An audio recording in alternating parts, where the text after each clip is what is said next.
नमस्कार, the deep dive में आपका स्वागत है। आज हमारे सामने प्रतियोगी परीक्षाओं के लिए बनाए गए आवश्यक सामान्य विज्ञान के 10 सवालों का एक संग्रह है, पर हम इन्हें सिर्फ एक क्विज की तरह नहीं देखने वाले हैं। बिल्कुल। इन सवालों को देखने का एक और नजरिया भी है।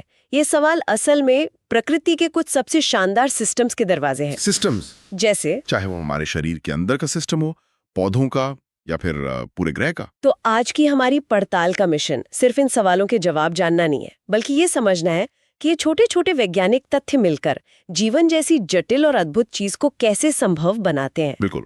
चलिए तो इस पड़ताल को शुरू करते हैं और सबसे पहले बात करते हैं उस सबसे जटिल मशीन की जिसे हम हर पल इस्तेमाल करते हैं, हमारा अपना शरीर। पहला सवाल शरीर के अंदर की सफाई व्यवस्था से जुड़ा है। हमारे शरीर में खून को साफ करने का असली काम कौन सा अंग करता है? और विकल्प कुछ ऐसे हैं जो कंफ्यूज कर सकते हैं। दिल, गुर्दे, फेफड़े और लिवर, ये सभी खून से जुड़े हैं। कुछ सही जवाब क्या होगा? ये एक बेहतरीन सवाल है, क्योंकि ये हमें सफाई के मतलब को गहराई से समझने पर मजबूर करता है। देखिए, ये सभी अंग खून के लिए कुछ न कुछ करते हैं। हाँ, वो तो है। दिल तो एक मोटर की तरह है जो खून को पूरे शरीर में दौड़ाता है। फेफड़े एक तरह का, कह सकते हैं, गैस एक्सचेंज करते हैं। मतलब कार्बन डाइऑक्साइड निकालकर ऑक्सीजन भरना? एग्जैक्टली। वे खून से कार्बन डाइऑक्साइड निकालकर उसमें ताजी ऑक्सीजन भर देते हैं। लेकिन जब हम सफाई या फिल्टर करने की बात करते हैं, यानी खून में से मेटाबॉलिक कचरे और फालतू पानी को छानकर बाहर निकालने की, हाँ, तो ये जिम्मेदारी गुर्दों यानी किडनीज की है। तो गुर्दे हमारे शरीर के फिल्टर प्लांट हुए। फिल्टर प्लांट से भी ज्यादा स्मार्ट। आप उन्हें एक बहुत ही हाईटेक सिक्योरिटी चेकिंग सिस्टम की तरह सोच सकती हैं। अच्छा। हाँ, वे खून में से हर अणु को जांचते हैं। तुम दोस्त हो, पोषक तत्व हो, वापस खून में जाओ, और तुम कचरा हो, तुम्हें यूरिन के रास्ते बाहर निकालना है। अरे वाह। और सबसे हैरान करने वाली बात यह है कि हमारे गुर्दे ये प्रक्रिया दिन में लगभग 60 बार हमारे पूरे खून के साथ करते हैं। दिन में 60 बार? ये तो अविश्वसनीय है। तो फिर एक मिनट, लिवर का क्या रोल है? अक्सर सुनने में आता है कि लिवर भी खून साफ करता है। आपका सवाल बिल्कुल सही है। लिवर भी खून को साफ करता है, लेकिन उसका काम अलग है। लिवर एक डिटॉक्सिफिकेशन सेंटर की तरह है। Detoxification centre? हाँ, वो शराब, दवाइयों या दूसरे जहरीले पदार्थों को तोड़कर उन्हें हानि रहित बनाता है, जबकि गुर्दे वो एक तरह से कचरा छानने वाली छन्नी है।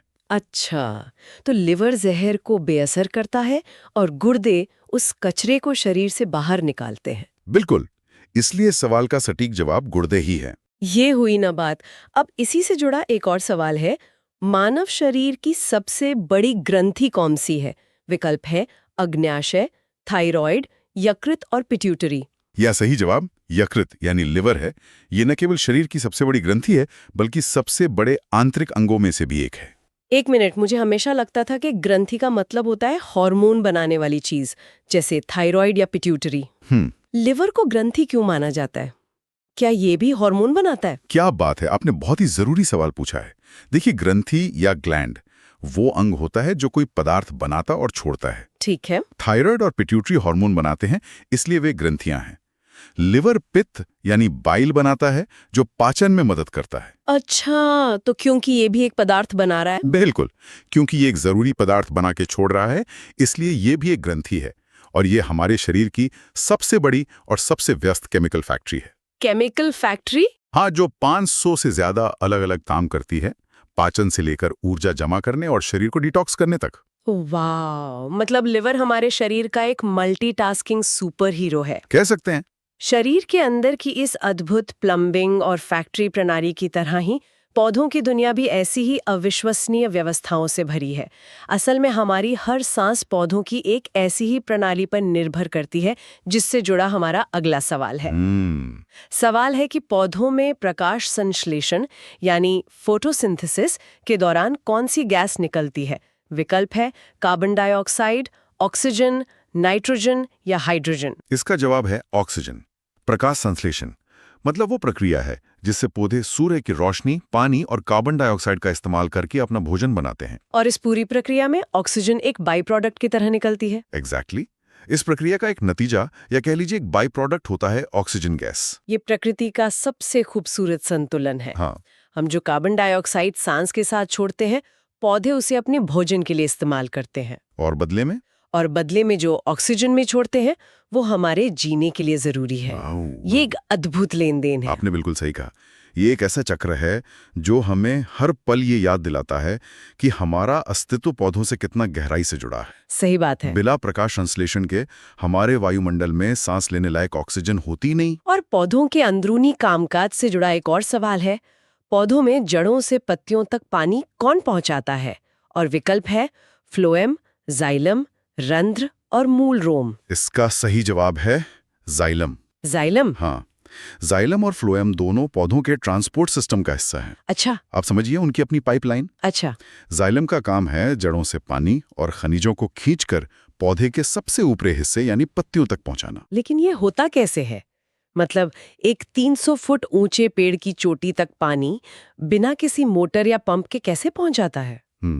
इसमें तो कोई अविश्वसनीय विज्ञान छिपा होगा। यकीनन। और ये प्रकृति की इंजीनियरिंग का एक शानदार नमूना है।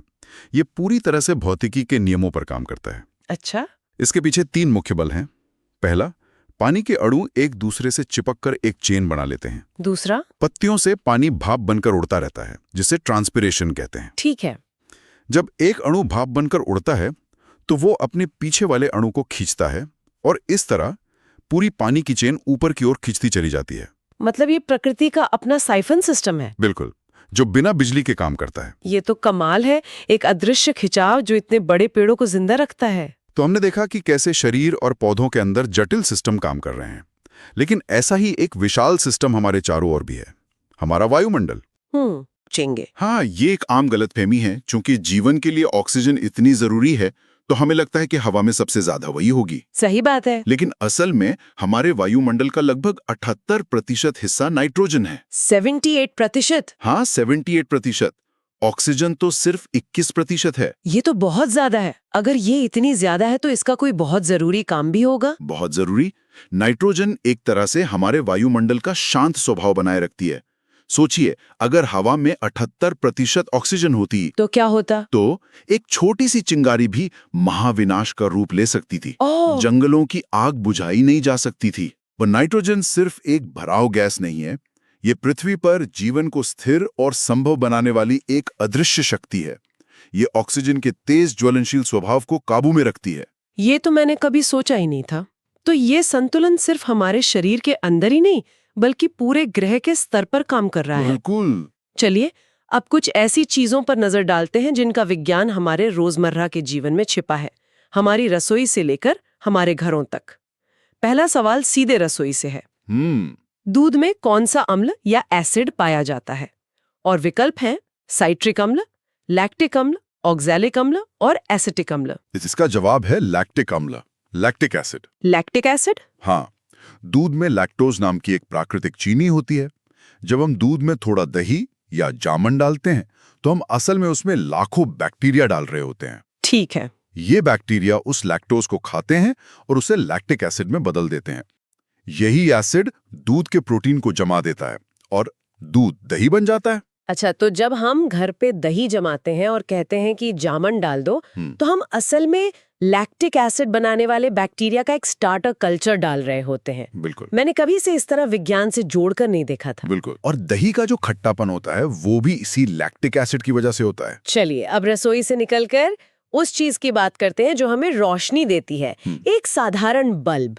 सवाल ये है कि बिजली के बल्ब के अंदर आमतौर पर कौन सी गैस भरी जाती है? बल्ब के अंदर जो पतला सा तार होता है जिसे फिलामेंट कहते हैं, टंगस्टन का है ना? हाँ, वो टंगस्टन धातु का बना होता है। जब उसमें से बिजली गुजरती है तो वो बहुत गर्म होकर चमकने लगता है। अब सोचिए, अगर बल्ब के अंदर हमारी हवा जैसी ऑक्सीजन वाली गैस हो तो वो गर्म फिलामेंट तो जलकर राख हो जाएगा। पल भर में किसी भी चीज को जलने के लिए ऑक्सीजन चाहिए। सही बात है। इसीलिए बल्ब के अंदर एक अक्रिय या निष्क्रिय मतलब इनर्ट गैस भरी जाती है। एक ऐसी गैस जो किसी से कोई प्रतिक्रिया नहीं करती, बस चुपचाप अपनी जगह बनी रहती है। आर्गन एक ऐसी ही नोबल गैस है। तो ये फिलामेंट को जलने से बचाती है? हाँ, और उसे ज्यादा समय तक टिकाऊ बनाती है। बहुत बढ़िया। अब एक क्लासिक विज्ञान का सवाल जो हम सब ने स्कूल में पढ़ा है। कौन सी धातु कमरे के तापमान पर तरल यानी लिक्विड अवस्था में पाई जाती है? यह है पारा, मर्क्यूरी। हम सबको पुराने वाले थर्मोमीटर याद होंगे। हाँ, जिनमें एक चमकीली सी चीज ऊपर नीचे होती थी। वो पारा ही था। ये एकमात्र धातु है जो सामान्य तापमान पर तरल होती है और इसी अनोखे गुण की वजह से इसका इस्तेमाल तापमान मापने वाले उपकरणों में होता था। और अब हमारे ग्रह और उससे भी आगे की बात करते हैं। सूरज से जुड़ा एक सवाल है, सूर्य की किरणों से हमारे शरीर में कौन सा विटामिन बनता है? इसका सही उत्तर है विटामिन डी। इसे सनशाइन विटामिन भी कहते हैं। Sunshine vitamin? हाँ, ये एक बहुत ही अनोखा विटामिन है क्योंकि हमारा शरीर इसे खुद बना सकता है, बशर्ते उसे सूर्य की पराबैंगनी मतलब अल्ट्रावायलेट किरणें मिले। तो ये किरणें जब हमारी त्वचा पर पड़ती हैं, हाँ, तो त्वचा में मौजूद एक तरह का कोलेस्ट्रॉल विटामिन डी में बदल जाता है। लेकिन हमारे शरीर ने ऐसा सिस्टम विकसित ही क्यों किया? हम ये विटामिन सीधे भोजन से क्यों नहीं ले लेते? ये एक अद्भुत विकासात्मक अनुकूलन है। माना जाता है कि हमारे पूर्वज भूमध्य रेखा के पास विकसित हुए, जहां साल भर सीधी और तेज धूप मिलती थी। तो शरीर ने इस मुफ्त और प्रचुर ऊर्जा स्रोत का इस्तेमाल करना सीख लिया। अच्छा। लेकिन विडंबना यह है कि आज जब हम ज्यादातर समय इमारतों, घरों और दफ्तरों के अंदर बिताते हैं, हाँ, तो यही प्रणाली हमारे लिए एक चुनौती बन गई है। हाँ, और आज दुनिया भर में विटामिन डी की कमी एक आम स्वास्थ्य समस्या है। बिल्कुल। ये तो वाकई एक आधुनिक विरोधाभास है। और चलिए अब आखिरी सवाल की ओर बढ़ते हैं, जो हमारे सबसे करीबी खगोलीय पड़ोसी के बारे में है। पृथ्वी का एकमात्र प्राकृतिक उपग्रह कौन सा है? ये एक सीधा सा सवाल है जिसका जवाब है चंद्रमा, मून। हाँ, उपग्रह वो पिंड होता है जो किसी ग्रह के चक्कर लगाता है, और चंद्रमा ही एकमात्र ऐसा प्राकृतिक पिंड है जो पृथ्वी की परिक्रमा करता है। तो ये के सामान्य विज्ञान के 10 सवाल। लेकिन जैसा हमने शुरू में कहा था, ये सिर्फ एक क्विज नहीं था। हमने मानव शरीर के जटिल मेंटेनेंस सिस्टम से लेकर पौधों की साइफन तकनीक और हमारे वायुमंडल के अदृश्य संतुलन तक की एक झलक देखी। इन सभी बातों में एक धागा जो लगातार मौजूद रहा, वो है संतुलन और आपसी निर्भरता का। सही कहा, पौधों द्वारा छोड़ी गई ऑक्सीजन हमारे लिए जीवन है। हमारे शरीर में हर अंग का काम दूसरे पर निर्भर करता है। वायुमंडल में गैसों का एक निश्चित अनुपात ही जीवन को संभव बनाता है। सब कुछ एक दूसरे से जुड़ा हुआ है। बिल्कुल, ये सब जानना हमें अपने आसपास की दुनिया को एक अलग ही नज़र से देखने में मदद करता है। ये हमें एहसास दिलाता है कि हम एक बहुत बड़ी, जटिल और आपस में जुड़ी हुई मशीनरी का हिस्सा हैं। और यही हमें एक अंतिम विचार की ओर ले जाता है। हमने देखा कि प्रकृति की ये सभी प्रणालियां कितने नाजुक संतुलन पर टिकी हैं। ये सोचने पर मजबूर करता है कि जब हम इंसान अपनी गतिविधियां से इस संतुलन को बिगाड़ते हैं, चाहे वो वायुमंडल में गैसों का अनुपात बदलकर हो या प्राकृतिक प्रणालियों में दखल देकर, तो उसका असर सिर्फ एक हिस्से पर नहीं बल्कि पूरी इंटरकनेक्टेड प्रणाली पर पड़ता है। ये एक बहुत ही गंभीर और जरूरी सवाल है। अगर प्रकृति का हर सिस्टम आपसी निर्भरता के नियम का पालन कर रहा है, तो क्या हम उस नियम का पालन कर रहे हैं? ये एक ऐसा सवाल है जिसके बारे में हम सभी को सोचने की जरूरत है।